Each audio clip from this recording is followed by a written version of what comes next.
Hello student, आपका स्वागत है हमारे यूट्यूब चैनल मां शारदे एजुकेशन हब में। आज हम क्लास 10 फिजिक्स के बहुत ही महत्वपूर्ण चैप्टर प्रकाश के अपवर्तन पढ़ेंगे। तो आइए वीडियो को स्टार्ट करते हैं। प्रकाश के अपवर्तन जो किसी भी एग्जाम की दृष्टि से बहुत ही महत्वपूर्ण है।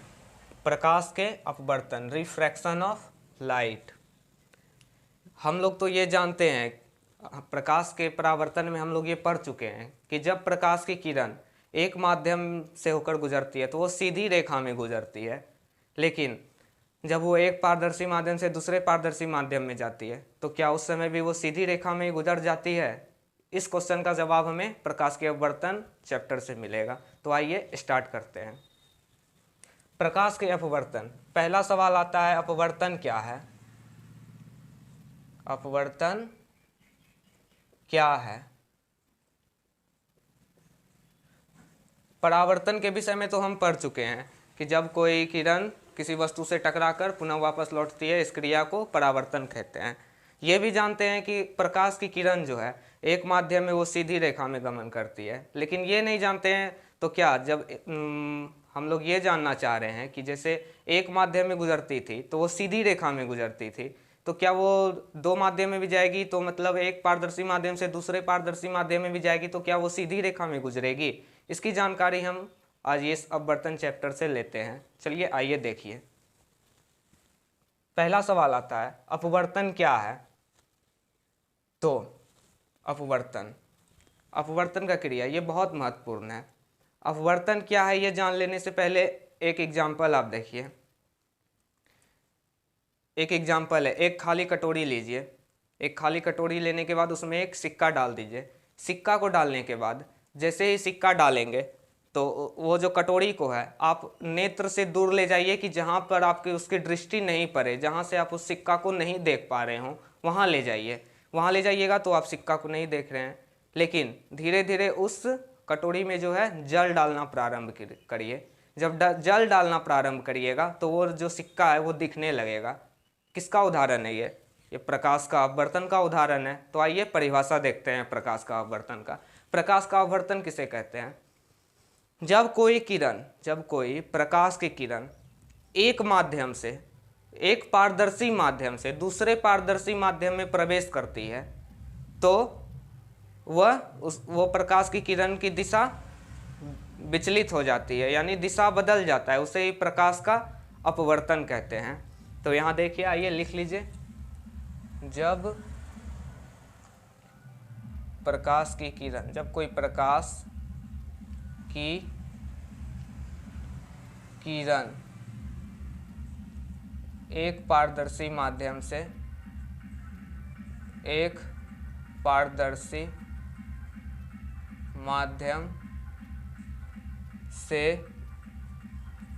दूसरे पारदर्शी माध्यम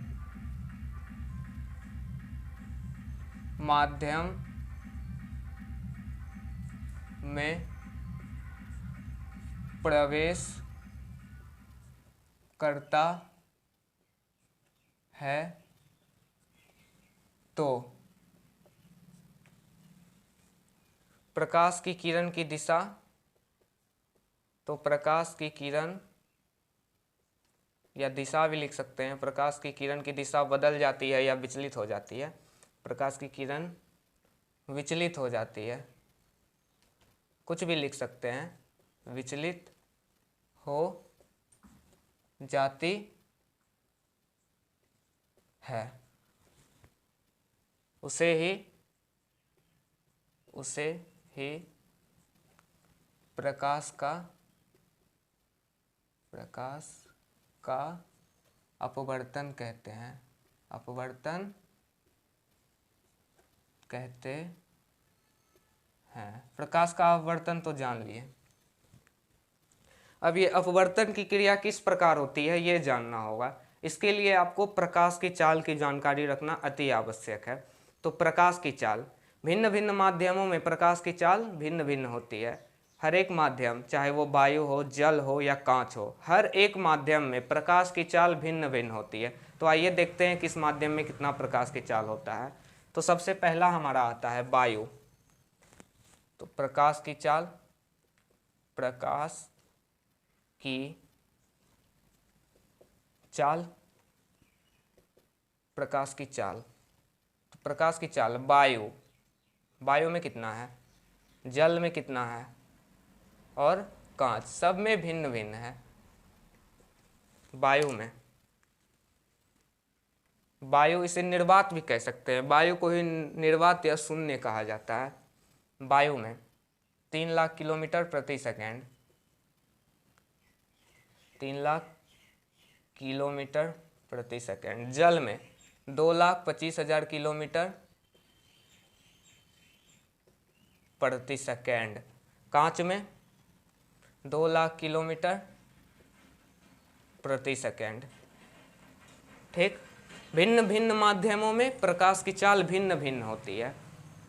ये तो आप देख ही रहे हैं, हर एक माध्यम में प्रकाश की चाल भिन्न भिन्न है। तो सबसे अधिक किस माध्यम में प्रकाश की चाल है, सबसे अधिक वायु में है प्रकाश की चाल। तो वायु में प्रकाश की चाल है। इसके बाद प्रकाश की चाल के बाद आपको एक चीज समझना होगा, सघन माध्यम और विरल माध्यम। विरल माध्यम और सघन माध्यम। विरल माध्यम किसे कहते हैं, वैसा माध्यम जिसमें प्रकाश की चाल अधिक हो उसे विरल माध्यम कहते हैं। और सघन माध्यम जिसमें प्रकाश की चाल कम हो, जैसे इसमें देख लीजिए, वायु में देखिए, वायु और जल के में देखिए, वायु में प्रकाश की चाल अधिक है तो ये विरल माध्यम है, और जल में प्रकाश की चाल कम है तो ये सघन माध्यम है। उसके बाद जब जल और कांच में देखेंगे तो जल में कांच की अपेक्षा प्रकाश की चाल अधिक है तो ये विरल माध्यम है। कांच में जल की अपेक्षा प्रकाश की चाल कम है तो ये सघन माध्यम है। विरल और सघन माध्यम समझ में आ रहा है। फिर से एक बार देखिए, विरल माध्यम वैसा माध्यम जिसमें प्रकाश की चाल अधिक हो, प्रकाश की चाल जिसमें अधिक हो उसे विरल माध्यम कहते हैं। और सघन माध्यम जिसमें प्रकाश की चाल कम हो, वैसा माध्यम जिसमें प्रकाश की चाल कम हो। लिख लीजिए, विरल माध्यम, विरल और सघन माध्यम, सघन माध्यम। विरल और सघन माध्यम में तो पहला आता है विरल माध्यम, पहला हमारा है विरल माध्यम।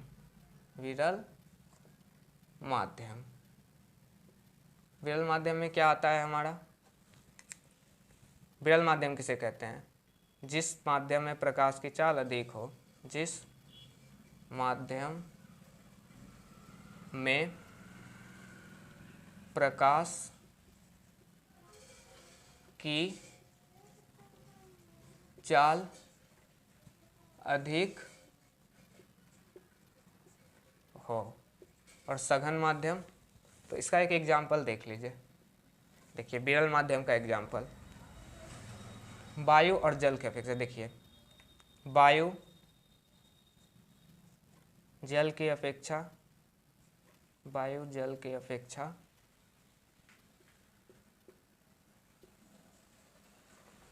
विरल माध्यम है, विरल माध्यम है। दूसरा क्या है एग्जाम्पल, जल कांच के अपेक्षा विरल माध्यम है, विरल माध्यम है।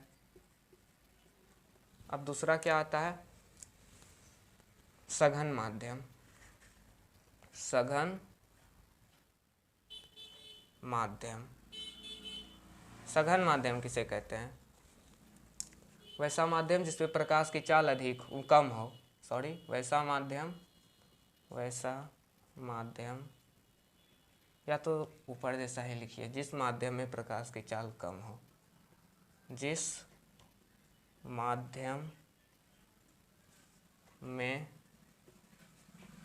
प्रकाश की चाल, प्रकाश की चाल कम हो। क्या बोले, जिस माध्यम में प्रकाश की चाल कम हो। एग्जाम्पल देख लीजिए, क्या बताए थे, हमारा जो वायु है उसमें 3 लाख किलोमीटर प्रति सेकेंड है, जल है उसमें 2,25,000 किलोमीटर प्रति सेकेंड है, और कांच है उसमें 2 लाख किलोमीटर प्रति सेकेंड है प्रकाश की चाल। तो अब सघन माध्यम देखना है, तो सघन माध्यम क्या बोल रहा है, जिस माध्यम में प्रकाश की चाल कम हो, तो मान लीजिए वायु और जल में, जल का वायु की अपेक्षा प्रकाश की चाल कम है, तो ये सघन माध्यम हो जाएगा। वही एग्जाम्पल में लिख लीजिए। एग्जाम्पल में क्या लिखिएगा, जल वायु के अपेक्षा, जल वायु के अपेक्षा सघन माध्यम है, सघन माध्यम है। और दूसरा देख लीजिए, अगर हम जल और कांच में देखेंगे तो जल का चाल 2,25,000 किलोमीटर प्रति सेकेंड है और कांच का चाल 2 लाख किलोमीटर प्रति सेकेंड है, तो कांच में प्रकाश की चाल कम है, तो इसीलिए ये हो जाएगा सघन माध्यम। तो दूसरा में लिखेंगे कांच, जल और कांच वायु तथा जल दोनों के अपेक्षा सघन माध्यम है, सघन माध्यम है। अब विरल और सघन माध्यम समझ लिए। विरल और सघन माध्यम क्लियर है, जिस माध्यम में प्रकाश की चाल अधिक विरल माध्यम, जिस माध्यम में प्रकाश की चाल कम सघन माध्यम। कांच जल के अपेक्षा सघन माध्यम है, वायु जल के अपेक्षा विरल माध्यम है, जल वायु के अपेक्षा सघन माध्यम है। जिस माध्यम में प्रकाश की चाल कम हो वो सघन हो जाएगा, और जिस माध्यम में प्रकाश की चाल अधिक हो वो विरल हो जाएगा। तो अब विरल और सघन माध्यम समझ लिए। अब पढ़ते हैं प्रकाश के अपवर्तन की व्याख्या। कुछ व्याख्या है वो समझेंगे, पहले ये उतार लीजिए। स्क्रीनशॉट लेना है, स्क्रीनशॉट ले लीजिए, साइड हो जाते हैं। चलिए अब हमारा टॉपिक आता है प्रकाश के अपवर्तन की व्याख्या।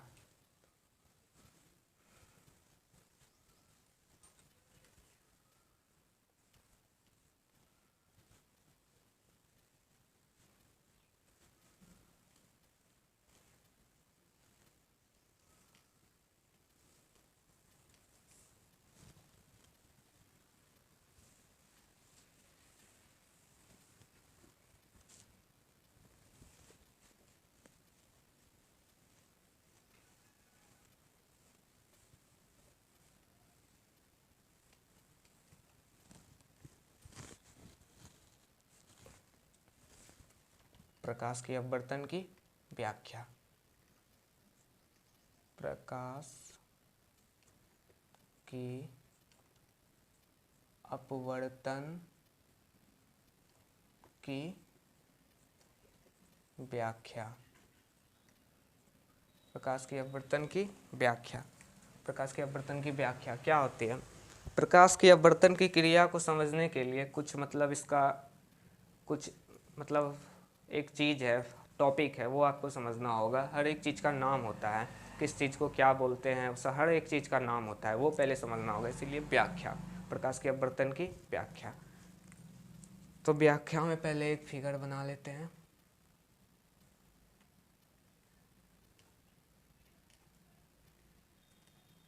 व्याख्या में एक फिगर बना लिए।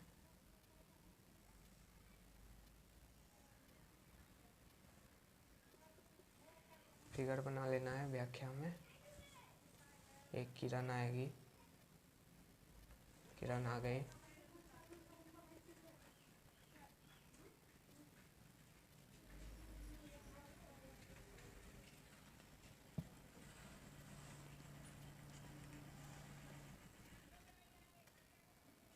मान लीजिए ये दो माध्यम, एक माध्यम ये है जल और एक माध्यम ये है वायु। अब ये है, ये ऐसे आया, ऐसे, ये थोड़ा सा अलग होना चाहिए, ये ऐसे निकल गई, ऐसे आई, ऐसे निकल गई। नाम लिख दीजिए सबका, A B C D E, नाम सबका हो गया। अब पहला आता है आपतित किरण। पहला क्या आता है? आपतित किरण। आपतित किरण किसे कहते हैं?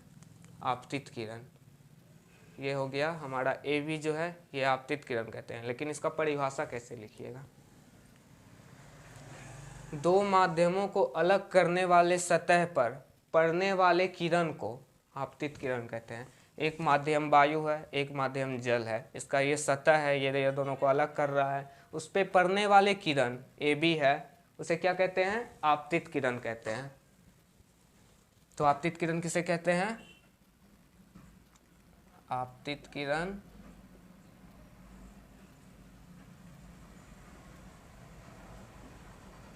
आपतित किरण किसे कहते हैं? दो माध्यमों को अलग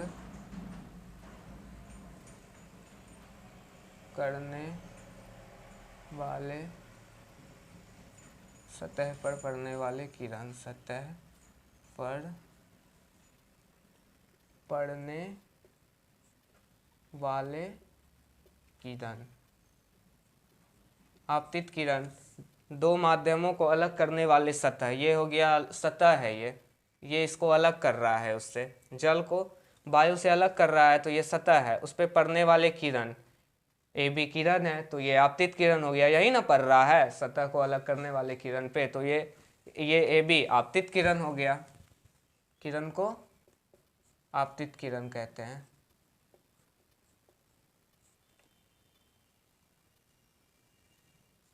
किरण कहते हैं, आपतित किरण हो गया। अब दूसरा आता है आपतन बिंदु। आपतन बिंदु, आपतन बिंदु किसे कहते हैं? नाम से ही पता चल रहा है आपतन बिंदु, अर्थात जिस बिंदु पर आपतित किरण पड़ती है, किस बिंदु पे यहाँ पड़ रही है? बिंदु बी पे आपतित किरण पड़ रही है, तो ये आपतन बिंदु हो गया। आपतन बिंदु किसे कहते हैं? जिस बिंदु पर आपतित किरण पड़ रही है, यहाँ पे ये बिंदु बी है, इस पे आपतित किरण पड़ रही है ए बी, तो ये बिंदु आपतन बिंदु हो गया। तो आइए लिख लीजिए, जिस बिंदु पर आपतन बिंदु आपतित किरण पड़ती है, आपतित किरण पड़ती है।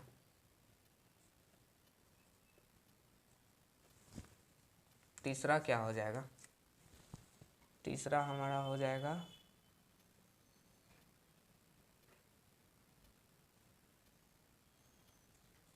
अभिलंब। अभिलंब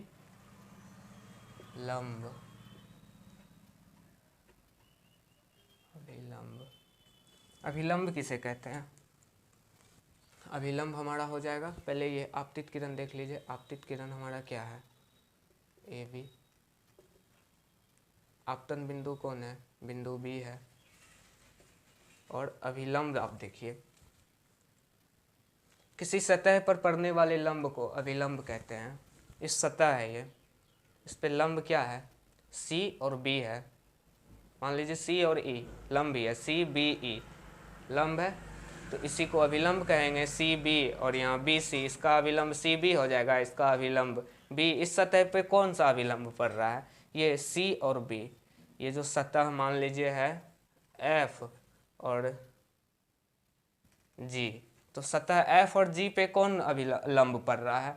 सी और बी, तो ये हो जाएगा अभिलंब। तो इसे क्या लिख देंगे? किसी सतह पर खींचे गए लंब को, किसी सतह पर खींचे गए लंब, ये हो गया। अब हमारा नेक्स्ट टॉपिक क्या आता है? नेक्स्ट हमारा आएगा, नेक्स्ट हमारा क्या आ रहा है?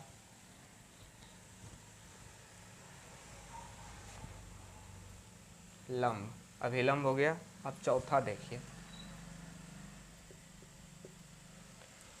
आपतित किरण हो गया, अभिलंब हो गया, आपतन बिंदु हो गया। अब चौथा आता है अपवर्तित किरण। अपवर्तित किरण, अपवर्तित किरण क्या है?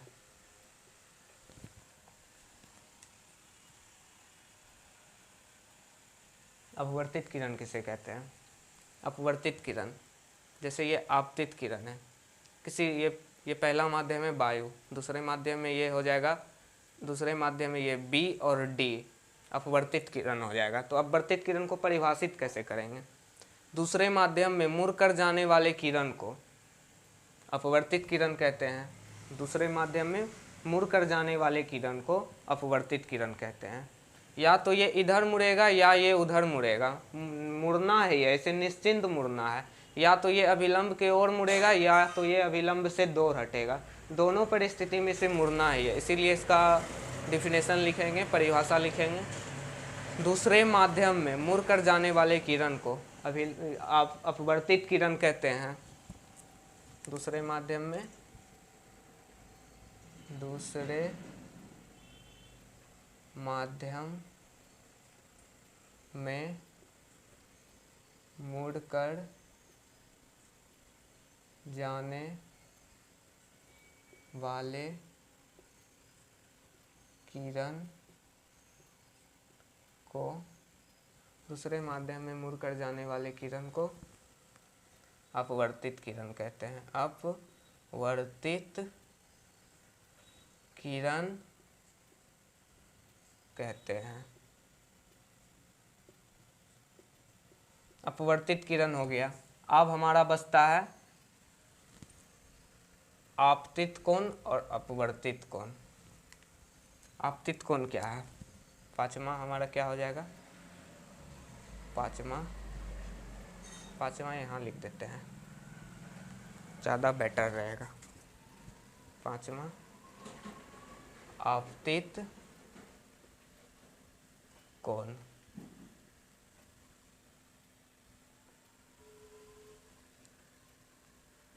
आपतित कोण किसे कहते हैं? आपतित कोण। अब आपतित कोण देखिए, आपतित किरण AB और अभिलंब CB के बीच खींचे गए कोण को आपतित कोण कहते हैं। आपतित किरण AB और अभिलंब CB के बीच खींचे गए कोण आपतित कोण हो जाएगा। आपतित कोण किसे कह देंगे?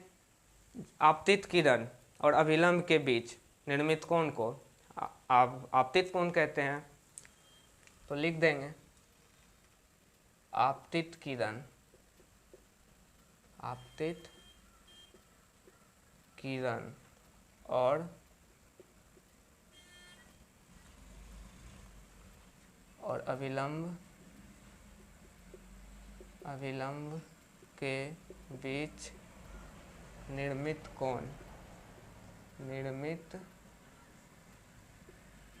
निर्मित कोण को आपतित किरण और अभिलंब के बीच निर्मित कोण को आपतित कोण कहते हैं या आपतन कोण कहते हैं। आपतित कोण कहते हैं। अब छठा आता है हमारा, आता है अपवर्तित कोण। अपवर्तित कोण, अपवर्तित कोण क्या है?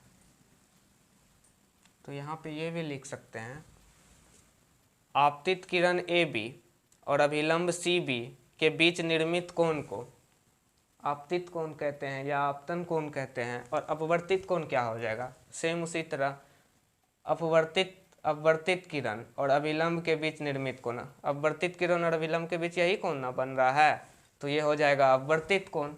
और आपतित कोण क्या हो गया? एंगल। अपवर्तित कोण यहाँ लिख देते हैं, एंगल क्या हो गया? एंगल ए बी और सी, ये हो गया अपवर्तित कोण, ये आपतित कोण। और अब अपवर्तित कोण देखिए, अपवर्तित किरण, अपवर्तित किरण और अभिलंब के बीच निर्मित कोण, अभिलंब के बीच निर्मित कोण को अपवर्तित कोण कहते हैं, अपवर्तित कोण कहते हैं। अपवर्तित कोण किसे कहते हैं? अपवर्तित कोण। तो अपवर्तित किरण और अभिलंब के बीच निर्मित कोण को क्या कह देंगे? अपवर्तित कोण। तो क्या हो जाएगा अपवर्तित कोण? एंगल ई बी और डी हो जाएगा अपवर्तित कोण। समझ में आ गया क्या क्या टॉपिक है? पॉइंट है हमारा पहला अपवर्तित किरण, पहला हमारा पॉइंट है आपतित किरण। आपतित किरण क्या हो गया? किसी सतह पर किसी दो माध्यमों को अलग करने वाले सतह पर पड़ने वाले किरण को आपतित किरण कहते हैं, यानी ए बी आपतित किरण हो गया। उसके बाद क्या आता है? उसके बाद हमारा आता है अभिलंब दिए होंगे, आपतन बिंदु दिए हैं। उसके बाद हमारा आता है आपतन बिंदु, जिस माध्यम पे आपतित किरण पड़ती है, जिस बिंदु पे आपतित किरण पड़ती है, बी बिंदु पे पड़ रही है ना, तो ये आपतन बिंदु हो गया। उसके बाद क्या आता है? अभिलंब। अभिलंब किसे कहते हैं? किसी सतह पर खींचे गए लंब को अभिलंब कहते हैं। ये सतह है, इस पर ये लंब खींचा गया है, तो ये अभिलंब हो गया सी और बी। उसके बाद क्या है? अभिलंब के बाद अपवर्तित किरण। अपवर्तित किरण किसे कहते हैं? अपवर्तित किरण कहते हैं दूसरे माध्यम में मुड़ कर जाने वाली किरण को अपवर्तित किरण कहते हैं। और चौथा हो गया, पांचवा हमारा क्या था? आपतन कोण या आपतित कोण। आपतित किरण और अभिलंब के बीच निर्मित कोण को आपतन कोण कहते हैं। यहाँ देखिए, आपतित किरण और अभिलंब के बीच निर्मित कोण आपतन कोण या आपतित कोण। क्या हो जाएगा आपतन कोण? एंगल ए बी सी आपतित कोण हो जाएगा, एंगल ए बी सी आपतित कोण। अपवर्तित कोण क्या हो जाएगा? अपवर्तित कोण हमारा होगा अपवर्तित किरण और अभिलंब के बीच निर्मित कोण को अपवर्तित कोण कहते हैं। अपवर्तित कोण क्या हो जाएगा? ई बी डी, यही ना है अपवर्तित कोण। ये हमारा अभिलंब हो गया और ये हमारा अपवर्तित किरण है, तो इसके बीच निर्मित यही ना कोण बन रहा है, तो ये हो जाएगा अपवर्तित कोण, यानी एंगल ई बी डी अपवर्तित कोण हो गया। अब इसके बाद क्या आता है आगे देखिए। ये सब तो प्रकाश की अपवर्तन की व्याख्या पढ़ लिए, ये सब पहले उतार लीजिए, उतारिए इसको, इसे उतार लीजिए। अब हमारा देखिए क्या है।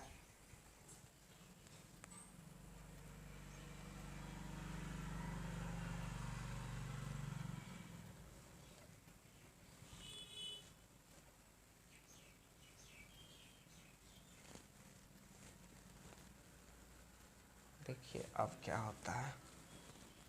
अब हमको पढ़ना है वो विरल माध्यम और सघन माध्यम जो पढ़े हैं,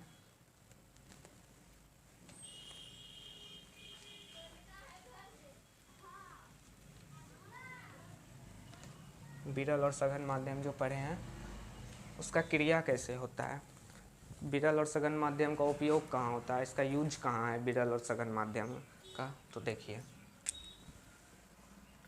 याद होगा आपको प्रकाश की चाल में बताए थे, वायु में 3 लाख किलोमीटर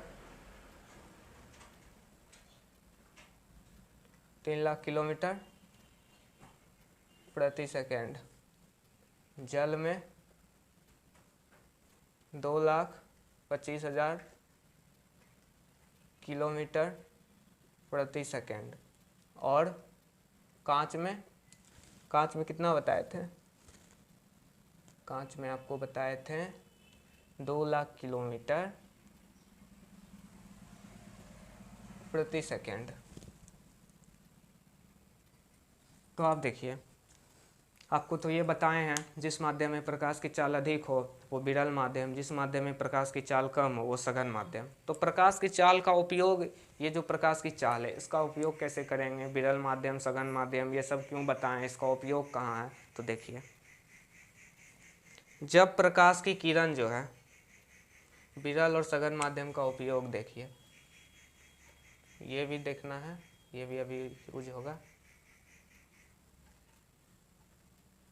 विरल और सघन माध्यम का उपयोग, सघन माध्यम का उपयोग, विरल और सघन माध्यम का उपयोग। तो यहाँ देखिएगा, विरल और सघन माध्यम के उपयोग में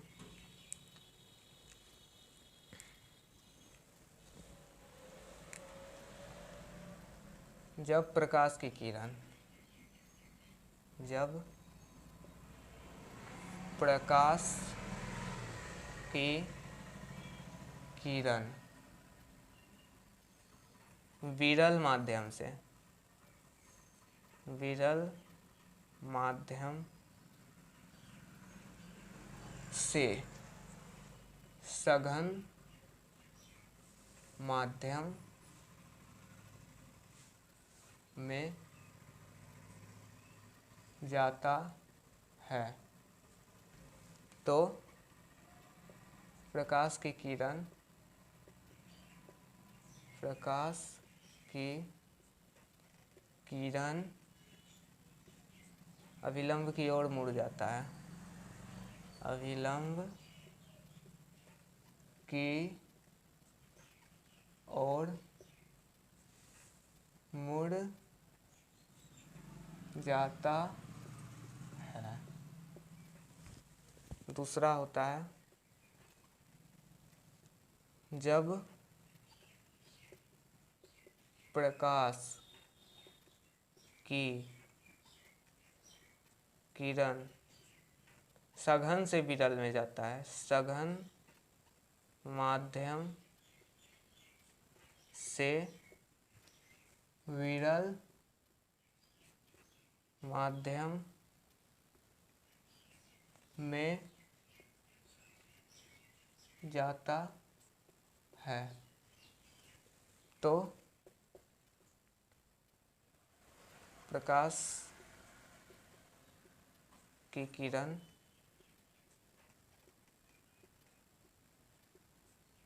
अभिलंब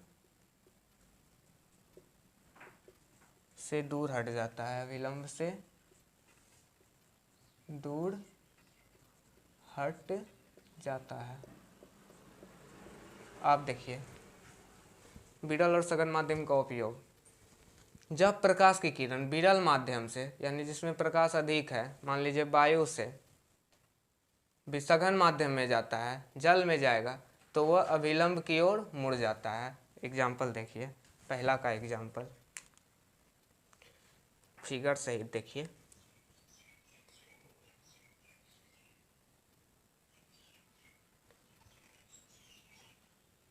मान लीजिए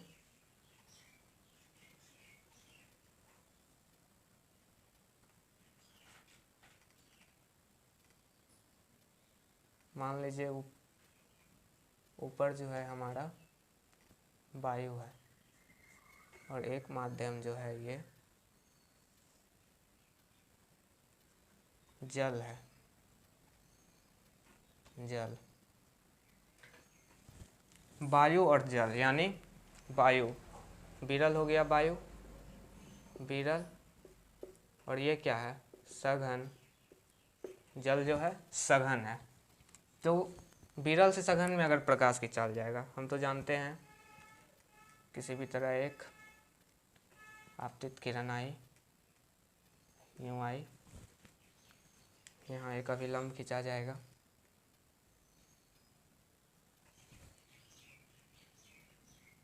यहाँ एक अभिलंब खींचा गया, आपतन बिंदु पर ही न खींचते हैं अभिलंब, तो आपतन बिंदु पर खींचा गया, अभिलंब खींच दिए, तो क्या बोल रहा है, जब प्रकाश की किरण विरल माध्यम से सघन माध्यम में जाती है तो वो अभिलंब की ओर मुड़ जाती है। तो अभिलंब की ओर ये मुड़ जाएगा, ये ऐसे हो जाएगा, ऐसे निकल जाएगा। देखिए प्रकाश की किरण आई, प्रकाश की किरण आई, विरल माध्यम है यानी वायु से जल में जा रही है, तो ये अभिलंब है, ये अभिलंब की ओर मुड़ जाएगा। और दूसरा देखिए,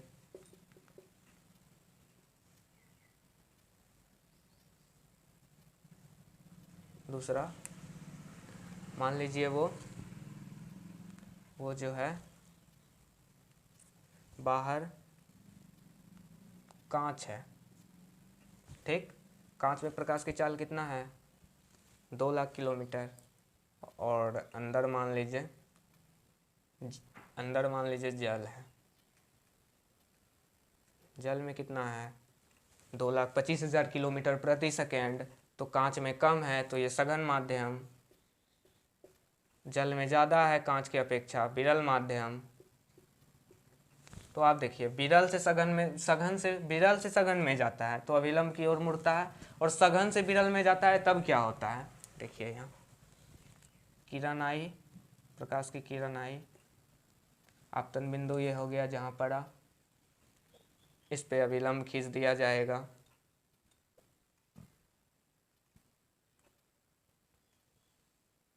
अभिलंब खींच दिए, तो क्या बोल रहा है, जब प्रकाश की किरण सघन माध्यम से विरल माध्यम में जाता है, सघन माध्यम ये है, विरल माध्यम ये है, तो प्रकाश की किरण अभिलंब से दूर हट जाता है। तो प्रकाश की किरण जो है अभिलंब से दूर हट जाएगा, ये हमारा अभिलंब है, तो इससे ये दूर हट जाएगा।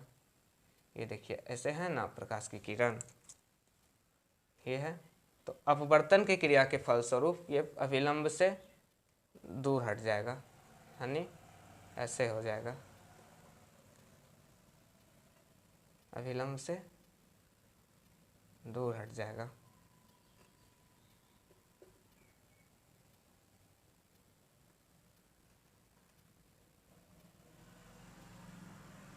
ठीक है,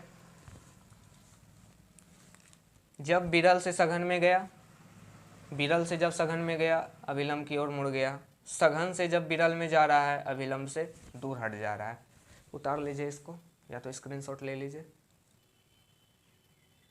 चलिए अब हमारा क्या होता है, हम लोग क्या क्या अभी तक में पढ़ें, अपवर्तन पढ़ें, अपवर्तन किसे कहते हैं, उसके बाद प्रकाश की चाल पढ़ें, विरल माध्यम पढ़ें, सघन माध्यम पढ़ें, और क्या पढ़ें, उसके बाद विरल और सघन माध्यम का उपयोग कहाँ होता है वो पढ़ें। इससे पहले ये पढ़े थे अपवर्तन की व्याख्या, आपतित किरण किसे कहते हैं, अभिलंब किसे कहते हैं, आपतन बिंदु किसे कहते हैं, ये सब पढ़ लिए। आपतन बिंदु, अपवर्तित किरण किसे कहते हैं, आपतन कोण किसे कहते हैं, यहाँ तक ये सब पढ़ लिए।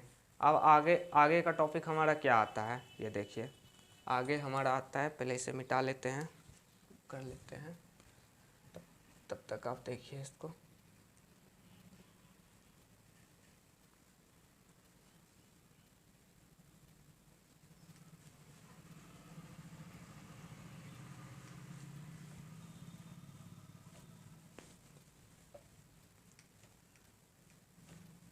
एक मिनट रुक जाइए।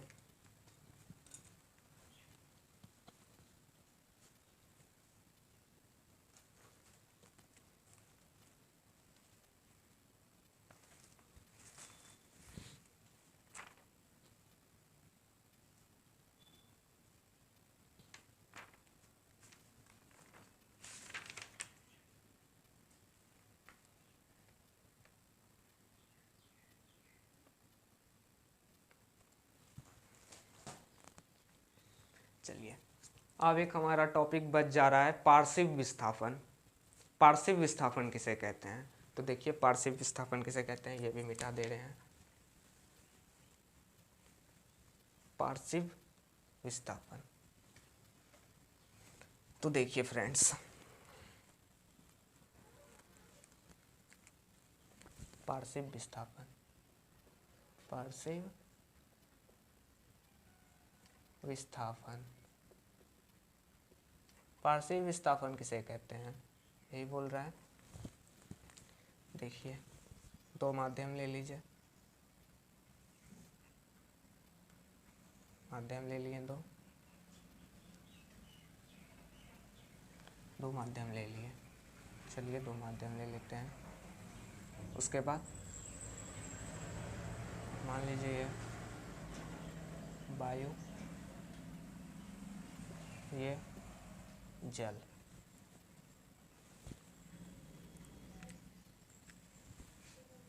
कोई कहीं से प्रकाश की किरण आएगी, मान लीजिए यहाँ आ रही है प्रकाश की किरण, तो यहाँ अभिलंब खींचा जाएगा।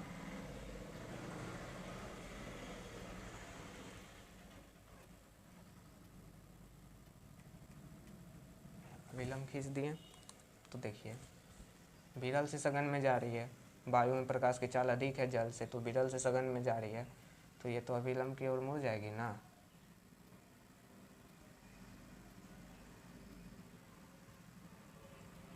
ये अभिलंब की ओर मुड़ गई। अब बाहर यहाँ जल है, अब यहाँ जल है, बाहर वायु है, बाहर वायु है। तो आप देखिए ये यहाँ पे परा, मान लीजिए ये यहाँ पे जो परा, ये यहाँ पे परा प्रकाश की किरण, यहाँ पे अब बन गया अभिलंब, अभिलंब बना। तो अब जा रहा है जल से वायु में, यानी सघन से विरल में, तो अभिलंब की ओर मुड़ जाएगी, अभिलंब की ओर मुड़ गई, अभिलंब की ओर मुड़ गई। आप देखिए पार्श्विक विस्थापन किसे कहते हैं? तो ये जो किरण है इसे डॉट डॉट से मिला दीजिए।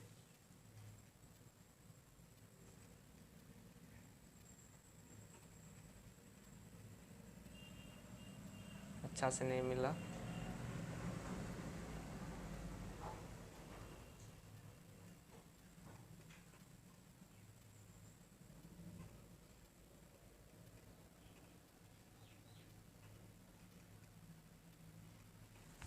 क्या बना?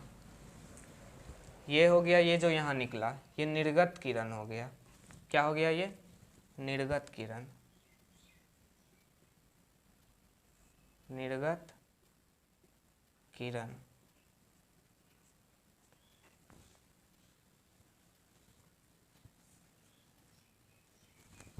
ये यहाँ से आया था, ये अभिलंब है, यहाँ पे मुड़ गया, विरल से सघन में आया, इधर मुड़ गया। उसके बाद ये यहाँ आया, यहाँ अभिलंब बन गया, ये फिर जा रहा है सघन से विरल में, तो ये अभिलंब की ओर मुड़ गया।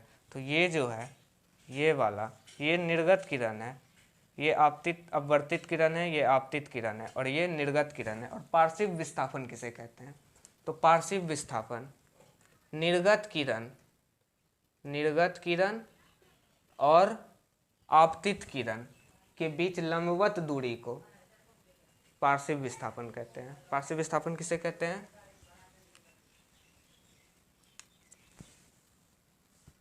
आपतित किरण और निर्गत किरण, आपतित किरण और निर्गत किरण, निर्गत किरण के बीच लंबवत दूरी को, लंबवत दूरी को आपतित किरण और निर्गत किरण के बीच लंबवत दूरी को पार्श्व विस्थापन कहते हैं। पार्श्व विस्थापन कहते हैं, विस्थापन कहते हैं। चलिए उतार लीजिए। चलिए आज का वीडियो यहीं समाप्त करते हैं। Thanks for watching my video. Video अगर पसंद आए तो ज़्यादा से ज़्यादा लाइक करें, शेयर करें और सब्सक्राइब करें। धन्यवाद। Thank you.